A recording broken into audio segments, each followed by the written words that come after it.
Thank you. Thank you. It's the first time I've been introduced, and I don't know what he said.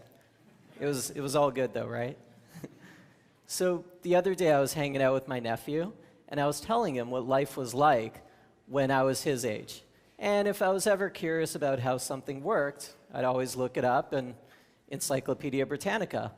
Of course, he had no idea what that was, so he opens up his iPad, and guess where he got his source of information from? Wikipedia. So amazing, you can fit the entire Encyclopedia Britannica onto one page of Wikipedia. But what really happened here? In one generation, a 240-year-old institution becomes irrelevant. Well, the decentralized information system we know as the internet happened. And the real difference here is how the content gets created. With the internet, or with Encyclopedia Britannica, it was all centralized. Britannica would go out, hire 4,000 contributors, they'd create the content, then they'd go out and sell it, and only the people that bought the Encyclopedia Britannica would have access to the content. Well, with Wikipedia, it's all decentralized. So anybody can contribute to Wikipedia. Anybody can read Wikipedia. And in the end, Wikipedia has 270,000 monthly active editors. The other big difference is speed.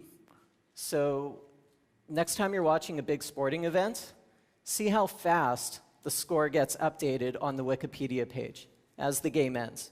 Usually it's within a few minutes.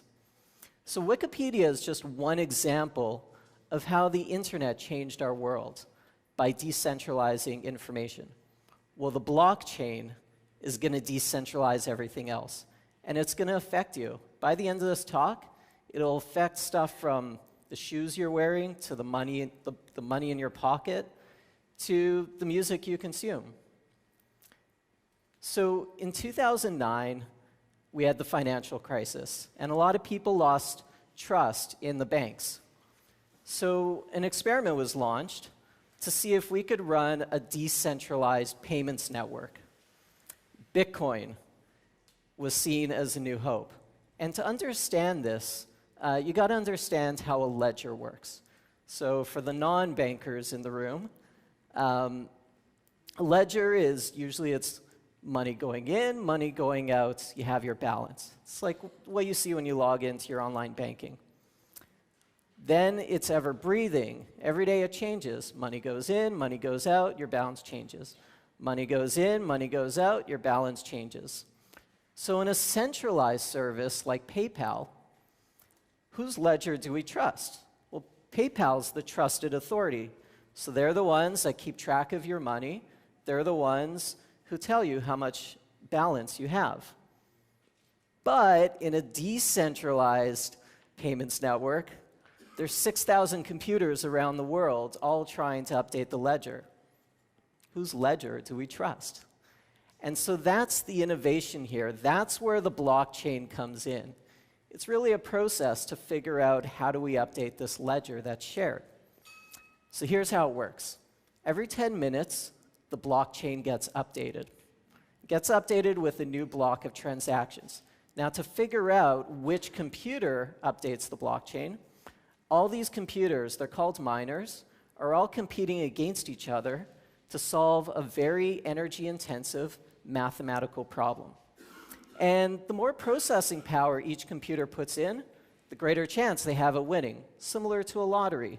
The more tickets you buy, the greater chance you have of winning. And so let's go through a round of competition. So new round of competition, all these computers are fighting really hard, they're working really hard to solve this mathematical formula. About 10 minutes later, one of them comes up and says, hey, I discovered the problem. And I'm going to add in these block of transactions. Then all the other computers in the network check and verify. First of all, yes, you got the problem right. And then second, all the transactions you included are valid. If more than 50% of those computers agree, that block of transactions is included. So that's how the blockchain works. Very simple, eh?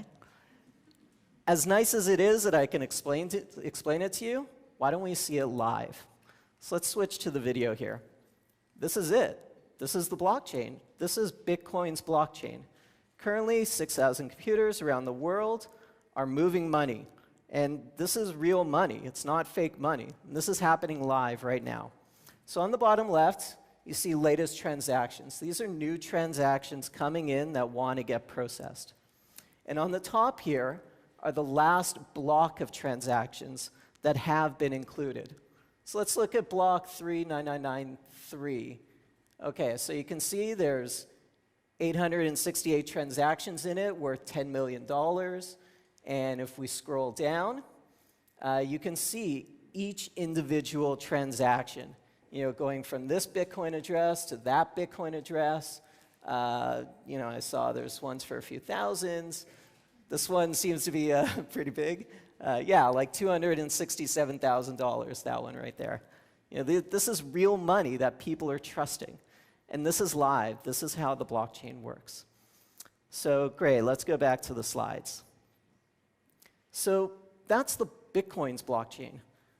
Now, a blockchain is really a distributed ledger, a shared ledger that multiple parties are using. It really allows multiple parties to collaborate without having to trust each other.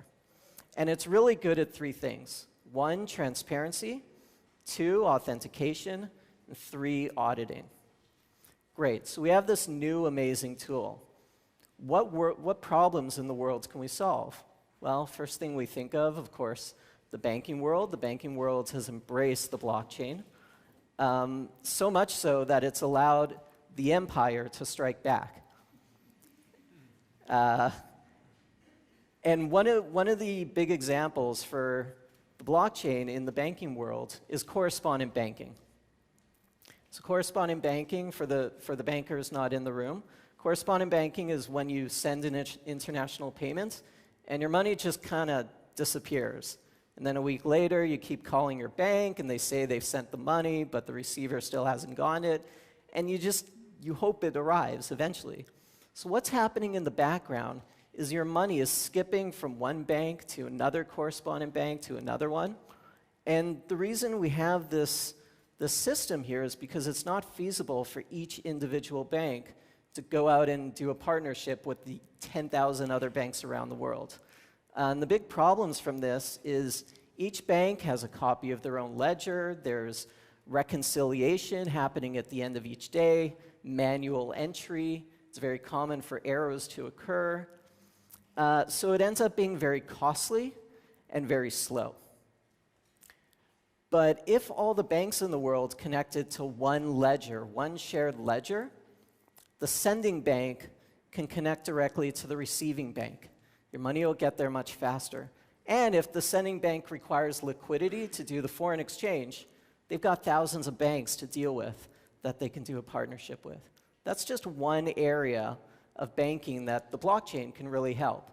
Other key areas, syndicated loans, peer-to-peer loans, bond issuance. Currently, there's the Australian Stock Exchange. They're looking at replacing their entire trading platform onto a blockchain. These are all trials happening right now. So blockchain is great for banking. It's great in other areas too, like the shoes you're wearing. How do you know they're real? Or this drug I have in my hand. I take multivitamins every day, and usually I do take these drugs, but I'm probably not going to take this specific one because I bought it from a guy off the street. It's probably counterfeit and probably not safe for me. But this is actually a serious problem. According to Interpol in 2013, 1 million people each year die from counterfeit drugs. And how do I know when I go onto the store shelf that this drug is legitimate, it's safe for me? I don't have transparency into the whole supply chain. If we put the entire supply chain for this drug, the entire life story of this drug, from supplier to manufacturer to distributor, and along the way, each party authenticates the transaction, as a customer, I can have full transparency with authentication and confidence that the life story of this drug is legitimate. That's another area the blockchain can help. Another area right now, distributed asset trading. So if I want to invest in a company, there's a lot of paper involved. I get a copy, that shows how much stock I bought, how much money was paid, they'll photocopy the checks, and that's just one transaction. As a company grows, you're going to have more and more investors coming in, and the paper trail gets longer. And as you do more transactions, you're going to get an auditor to come in and make sure each transaction was legitimate, and then going through the whole story. What NASDAQ is trialing right now is to have a private equities market, a private asset market, where investors will do the transaction on a blockchain, and it's all recorded there. So as the company grows, you don't need an auditor. The audit's already done on the blockchain. And actually, a month ago, first company actually sold equity in its company on a blockchain. So one thing to caution you all about is decentralization is not consumer friendly. Think of it, the internet. Decentralized information system with a bunch of centralized services on top of it. We have Google, Facebook, Yahoo. You're not going to go and, as a consumer, and spawn up your own email server. No, you're just going to go into Gmail and fill out a form, and you have email. So this is a great opportunity as blockchains grow, and there's more coming out. It's an opportunity to build a centralized service on top of it. The way I see it in the future, blockchain is going to be infrastructure in the background. So, smart contracts. Anybody recognize NSYNC? Justin Timberlake's first boy band? So they actually had an interesting story, which was the first manager they had and the first record label they had, they ended up suing because they didn't get a reasonable amount of money from their revenue that their songs created. If, however, they put their contract, the contract with the record company, if they put it in a smart contract on a blockchain, as a customer buys their music, the share of the revenue automatically gets distributed to each party. So a smart contract is really an enforcement of the contract is executed by the blockchain. So instead of having to trust your manager, you trust the blockchain. So now NSYNC could be saying bye, bye, bye to their manager and hi, hi, hi to the blockchain. Voting. So blockchains are great for governments. If you think about it, especially in corrupt governments, countries with corrupt governments, anytime they run an election, it's mostly a lot of fraud going on. The government itself is a central authority running the election, and they're probably tampering with the election process. If, however, the election process is put onto a blockchain that is managed by multiple parties, the voting process becomes more legitimate. It's very difficult to tamper with. And so a blockchain is a great opportunity for any corrupt government to gain back the trust of their citizens. So we've gone through a bunch of different stories here. I want to hear from the audience. What do you guys think in one word is the common theme between all these stories? One word. What's that? Trust. There you go. The million-dollar answer. Trust. So if you're NSYNC, you don't have to trust your manager. You just trust the blockchain. If you're a customer buying drugs, you don't have to trust the supply chain. You trust the blockchain. If you're a bank, you don't have to trust the other banks or financial institutions you work with. You trust the blockchain. If you're NSYNC, well, okay, we know. So the blockchain is great. It's a great tool that allows multiple parties to collaborate without having to trust each other. Now's the time to get in. Lots of opportunities are opening up. If you're an investor or an entrepreneur, there's lots of money and time that you can invest into this. If you're managing a business, you should be asking yourself the question, what's our blockchain strategy? If you're a developer, a lot of opportunities are going to be opening up for this. So learn how to build blockchains. There's a lot of open source projects, Ethereum, Hyperledger, multi-chain. So trust the blockchain. Trust, it's going to be huge. And now is the time to join the new kids on the blockchain. Thank you.